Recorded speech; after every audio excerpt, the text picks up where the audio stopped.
चलिए, hello everyone, आइए हम लोग आज सब्जेक्ट वर्ब एग्रीमेंट के कुछ क्वेश्चंस करते हैं। सब्जेक्ट वर्ब एग्रीमेंट करने के लिए हम लोगों को सब्जेक्ट को जो है या वर्ब को सब्जेक्ट के अनुसार एग्री कराना पड़ता है। सब्जेक्ट का नंबर के अनुसार वर्ब को एग्री कराना पड़ता है। तो पहला क्वेश्चन है हम लोगों के पास, ये वेरी फर्स्ट क्वेश्चन जो है वो ये है। पहला क्वेश्चन कि एवरीवन हैज़ और हैव, ये दोनों में से क्या लगाएं कि एवरीवन हैज़ और हैव डन हीज और हर वर्क, होमवर्क। तो आपको बता दें जल्दी से फटाक से कि डैश वन और डैश बॉडी, अगर ये आपको लिखा हुआ मिल जाए, यानी कि आपको वन के साथ या बॉडी के साथ लिखे हुए शब्द मिल जाएं, तो याद रखिएगा ये हमेशा सिंगुलर होते हैं, सदैव सिंगुलर होते हैं।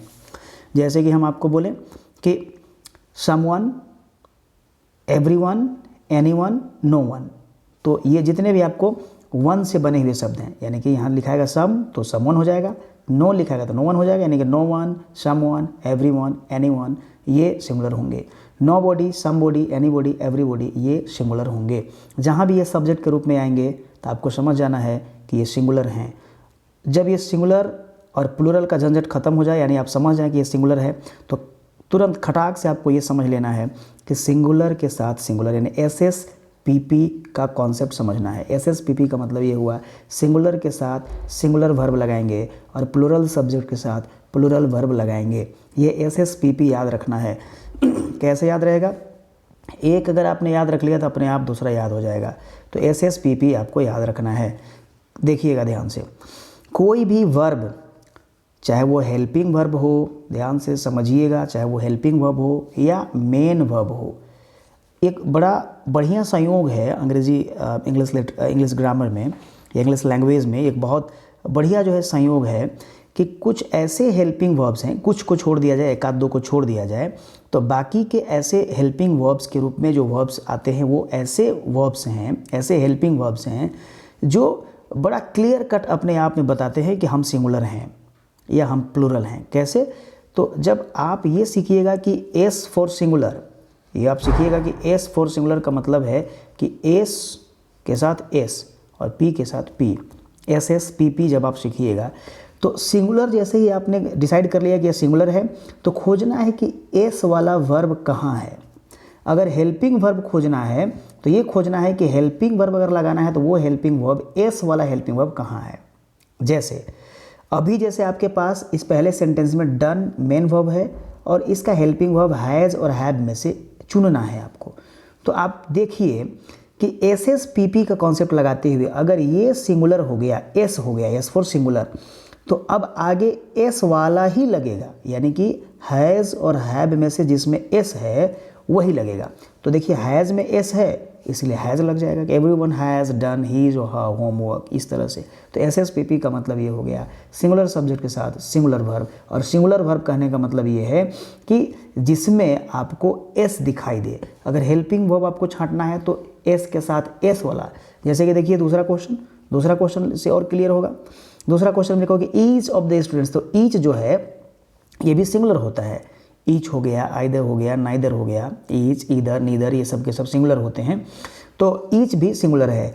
और जब आपको जो है ईच ऑफ या फिर ईदर ऑफ, नीदर ऑफ ऐसा करके आया, या फिर बोथ ऑफ ऐसा करके आया, सम ऑफ ऐसा करके आया, तो ऑफ के बाद वाला जो नाउन होता है वो हमेशा प्लूरल ही लिखा जाएगा।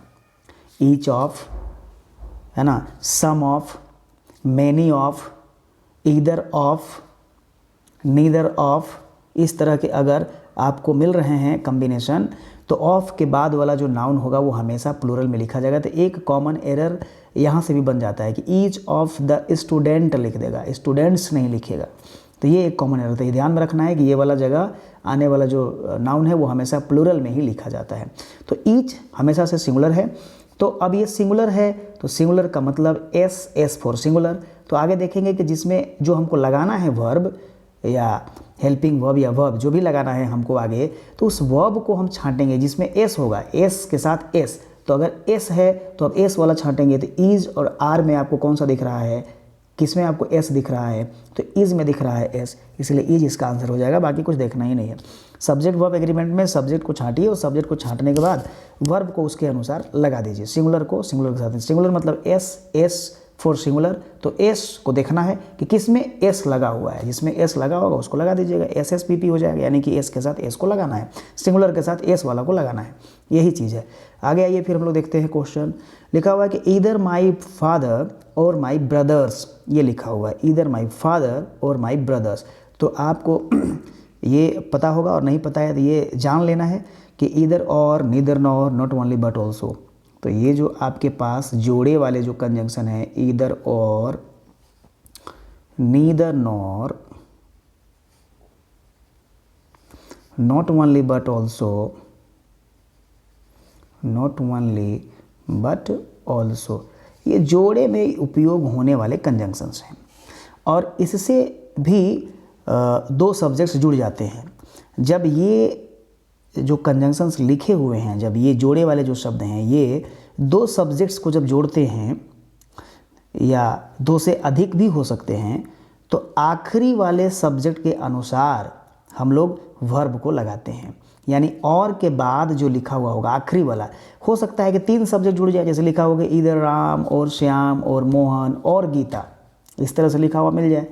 तो आखिरी वाला जो है, सबसे आखिरी वाला, सबसे आखिरी कहने का मतलब जो वर्ब के एकदम करीब है, जिस वर्ब को आप लगा रहे हैं सब्जेक्ट वर्ब एग्रीमेंट में, जिस वर्ब को आपको लगाना है उस वर्ब के पहले वाला है, यानी वर्ब से सटा हुआ जो आपका सब्जेक्ट होगा, उसी के अनुसार से हम क्या करेंगे, वर्ब लगाएंगे। जैसे कि आप देखिए तीसरा वाला क्वेश्चन जो है, तीसरा वाला क्वेश्चन में लिखा है ईदर माई फादर और माई ब्रदर्स, उसके बाद आपको वर्ब लगाने के लिए दे रहा है कि आप वर्ब एग्री कराइए। तो वर्ब के पहले देख लीजिए ना, यानी कि वर्ब के नज़दीक में, या आप कह सकते हैं कि इधर और के साथ आखिरी वाला कह लीजिए, या इधर और के साथ जुड़ने के बाद वर्ब के नज़दीक वाला कह लीजिए। दोनों तरफ से जैसे भी कहना है आप कह लीजिए, बात वही है। कान चाहे दाहिने तरफ से पकड़िए चाहे बाएं तरफ से पकड़िए, पकड़ना कान ही है आपको।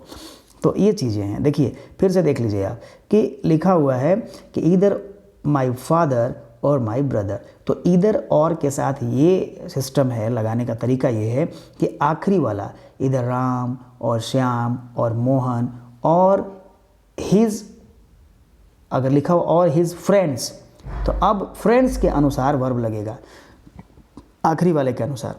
तो यहाँ पे लिखा हुआ है कि इधर माई फादर और माई ब्रदर, तो इस ब्रदर के अनुसार अब हम लोग वर्ब लगाएंगे। और ब्रदर्स लिखा हुआ है, इसका मतलब प्लूरल है, और अगर प्लूरल है तो सिंगुलर नहीं है, और सिंगुलर नहीं है तो एस वाला नहीं लगेगा, यानी बिना एस वाला आर लगेगा। फोर्थ नंबर क्वेश्चन देखिए, नीदर माई सिस्टर्स, ये इसको मिटा देते हैं, नीदर माई सिस्टर, सॉरी हाँ, नीदर माई सिस्टर लिखा है कि neither my sisters nor my mother. तो फिर से देखिए आखिरी वाला नॉर के बाद माई मदर सिंगुलर है, सिंगुलर मतलब एस, एस फॉर सिंगुलर, तो जिसमें एस दिखेगा, इज में एस दिख रहा है तो लगा दिए इज, ये सही हो जाएगा। आगे आइए, इसमें लिखा हुआ है देखिए 5 नंबर में, the samples on the tray in the lab. तो सैम्पल्स ये प्लूरल है, प्लूरल के अनुसार आपको एस वाला नहीं लगाना है प्लूरल के साथ, तो बिना एस वाला यानी नीड हो जाएगा। आइए अगला देखिए, लिखा हुआ है कि मैरी एंड जॉन, ये 6 नंबर का क्वेश्चन है कि मैरी एंड जॉन यूजुअली, तो ये Mary and John plural subject हो गए, एंड से जुड़े हुए जितने भी सब्जेक्ट होंगे तो एंड से जुड़ करके प्लूरल हो जाते हैं। तो मैरी एंड जॉन एक से अधिक हो गए तो मैरी एंड जॉन प्लूरल हैं, प्लूरल के साथ बिना एस वाला, यानी कि सिंगुलर होता तब एस वाला, तो प्लूरल के साथ जो है बिना एस वाला यानी कि प्ले हो जाएगा। बोथ ऑफ द डॉग्स, देखिए हम बताए थे कि ऑफ के बाद हमेशा प्लूरल होगा, ऑफ के बाद, यानी कि बोथ ऑफ के बाद जो नाउन आएगा, either of, neither of, each of, some of, many of, ये सब के बाद आने वाला नाउन हमेशा प्लूरल में लिखा जाता है, इसलिए ये प्लूरल है। डॉग्स, तो बोथ अपने आप में प्लूरल है, बोथ का मतलब दोनों या दो होते हैं, तो बोथ ऑफ द डॉग्स, तो ये प्लूरल है।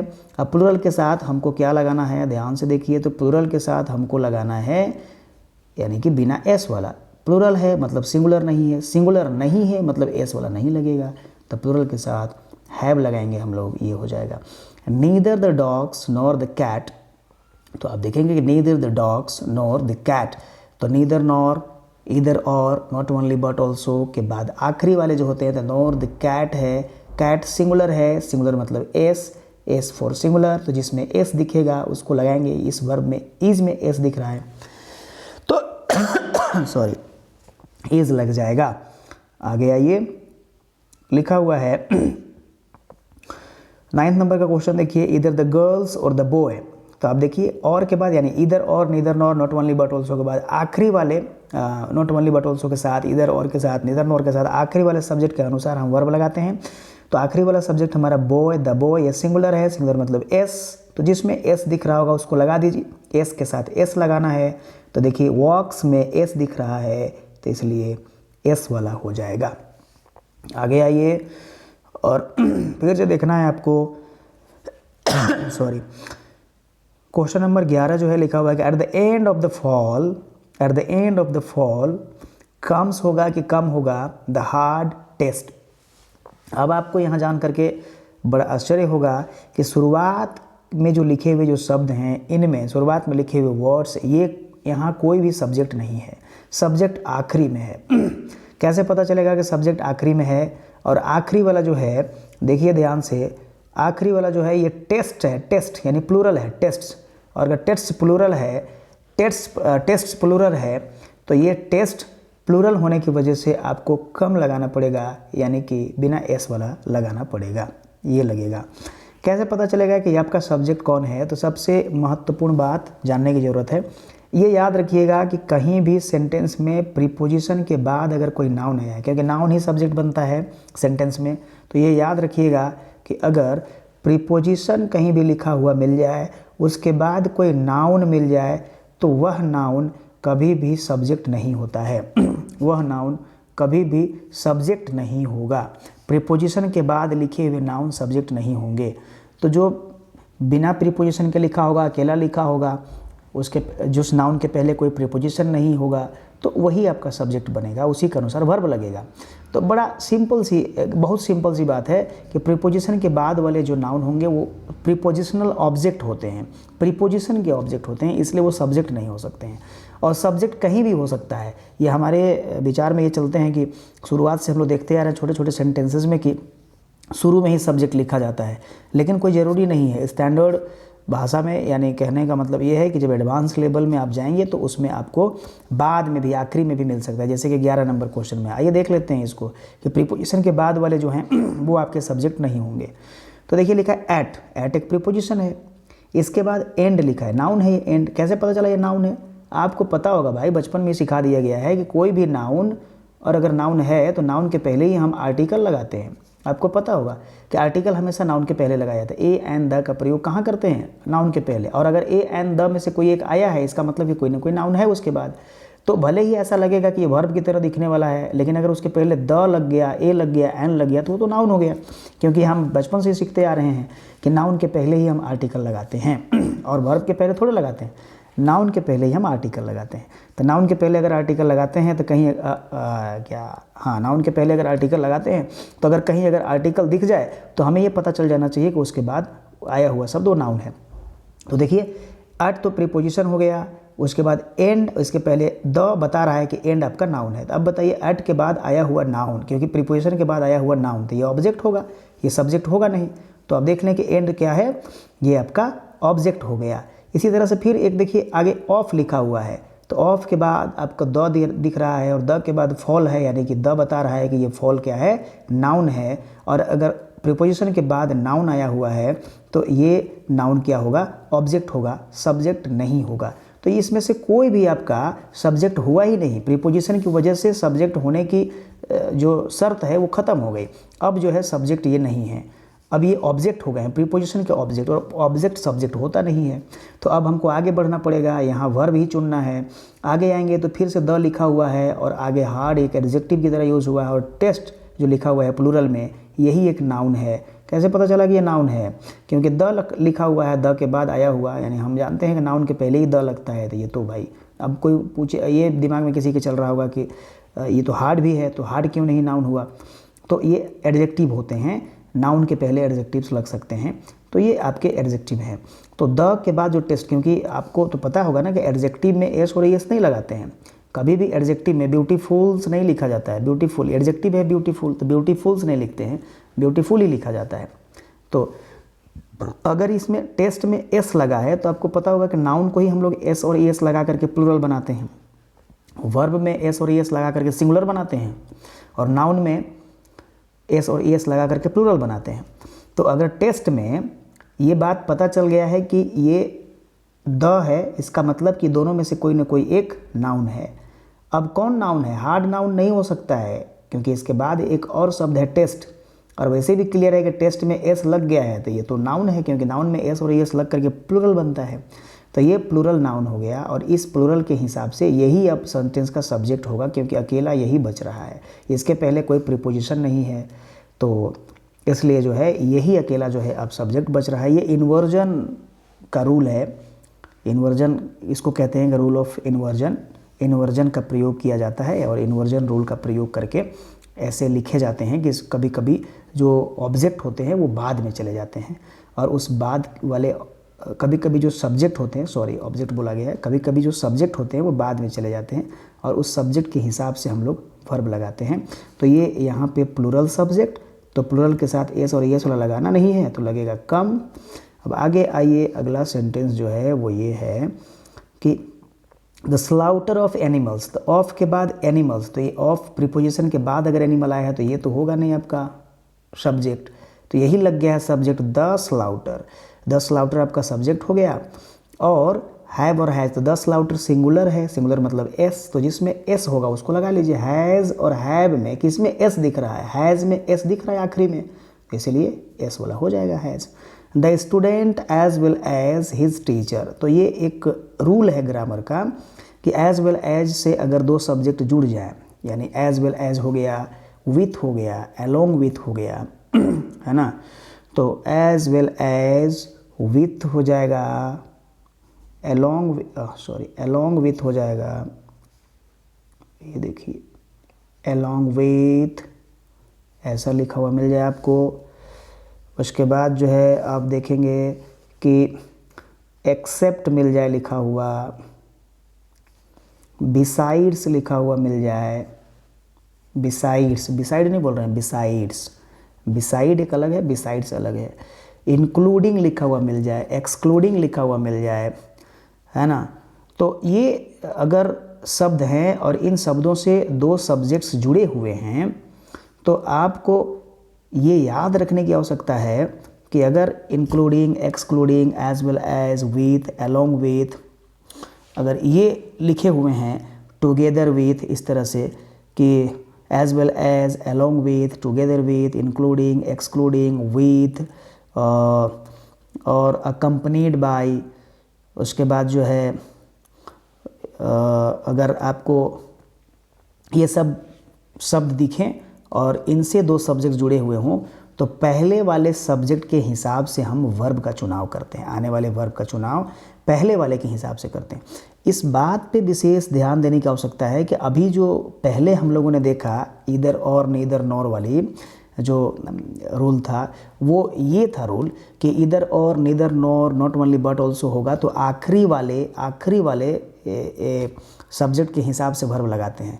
लेकिन including, excluding, as well as, with, along with अगर ये आया हुआ है, टुगेदर विथ अगर ये आया हुआ है तो पहले वाले सब्जेक्ट के हिसाब से हम लोग वर्ब लगाते हैं।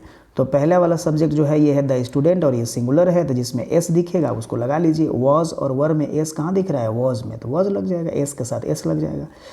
आगे आइए, आगे जो है वो ये लिखा हुआ है, कौन सा question number 14, the hard test. अब देखिए ये यहाँ एडवर्ब से शुरू हुआ था, at the end of the fall लिखा हुआ था, और यहाँ जो है सब्जेक्ट से शुरू हो रहा है। सेंटेंस 11 नंबर और 14 नंबर सेम ही है, बस फ़र्क इतना है कि ये शुरुआत करने का तरीका यहाँ अलग था और यहाँ जो तरीका है वो अलग है। द हार्ड टेस्ट, तो ये अभी सब्जेक्ट है आपका और आसान है, तो ये टेस्ट प्लूरल है ही, तो आप सिंगुलर वाला नहीं लगाएंगे, यानी कि कम्स लगाएंगे आप, कम लगाएंगे आप।